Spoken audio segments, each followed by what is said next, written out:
Because of some fool screwing up the podcast recording, Skeletor will be doing a dramatic reading of this week's fantasy football matchups. Since I have been so inconvenienced from my quest to conquer Castle Grayskull and steal its secret powers, defeat He-Man, and ultimately rule over Eternia and the entire universe, I am going to go through each of your stupid fantasy football matchups and tell you all how awful you and your players are. The Blubberbuds and the Red Rockets faced off in a close duel this week, with Joe ultimately routing Casey. Although you won, it's easy to see that Mark Andrews' career is clearly over. Lamar Jackson simply doesn't like him anymore. Get him off your roster immediately and get Jonnu Smith instead. Don't you know he's the chosen one? As for you, Casey, can't you see that Justin Fields is terrible? What were you expecting, you fool? Maybe you should have played Chase Claypool like a real man. The Flying Fuck Fortress and Squirtle Squad came down to the wire. Just a single stupid fantasy point separating them. Although Austin Eckler blew out his Achilles and will likely retire, and Khalil Mack's arm got destroyed, at least you don't have to make the wrong decision sitting them any longer, Trevor. Travis Kelsey also lost the game for Taylor Swift, what with his knocking a Patrick Mahomes pass up in the air for no good reason. Unbelievable!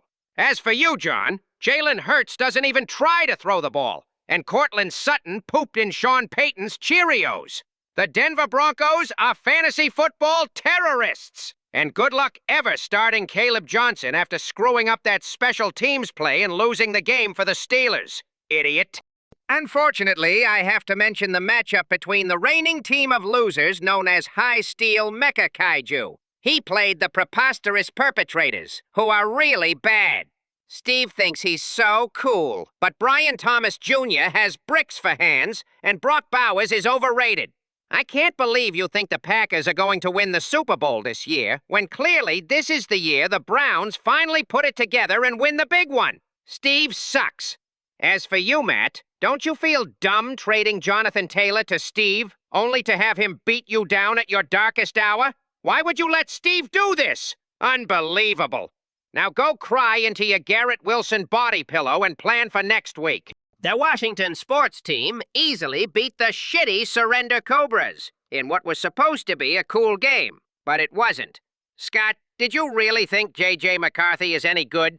Are you that stupid starting him over a seasoned veteran stud and former Jets legend Sam Darnold? Also, you're delusional thinking that Kyle Pitts is any good. Don't you know that Arthur Smith is a football super genius built in a laboratory to score points and kick ass? Drop him immediately. You are easily the worst manager in the league.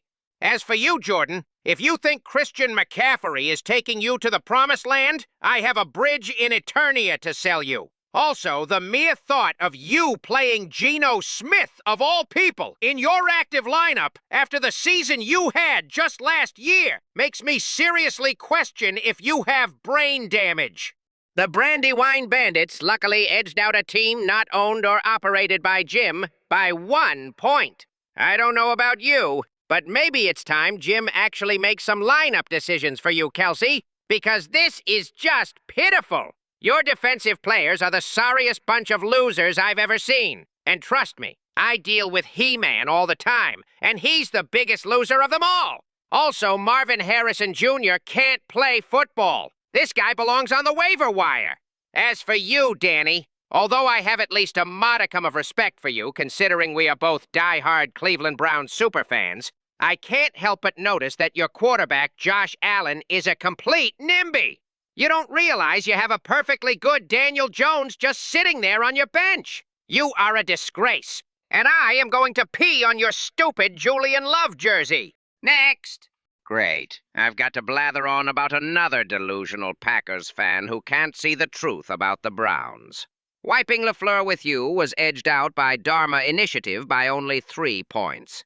Can't you losers just go down easily? Christ almighty, you are a pathetic lot. Ben seriously thought that an injury-prone Joe Burrow would finally push his team over the edge, when in reality Saquon Barkley is carrying his sorry ass week to week. But the reality is that he is actually cursed because he's a Seattle Mariners fan. Imagine being both a Packers fan and a Seattle Mariners fan. I wouldn't wish that on my greatest enemy. And Josh, you're lucky your sorry ass was saved by Jacoby Myers this week, even though he sucks. You keep saying this year is your year, but I think you're starting to sound like all these miserable Packers fans. Wake up, buddy! And that's it. I'm so glad that's over. What a massive waste of time that was. If I ever have to talk about you losers or fantasy football again, I'm going to send you all to an alternate dimension, doomed forever to walk among an alien world not knowing who you are or where you came from. Remember, defense wins championships, and Steve sucks. So long, suckers!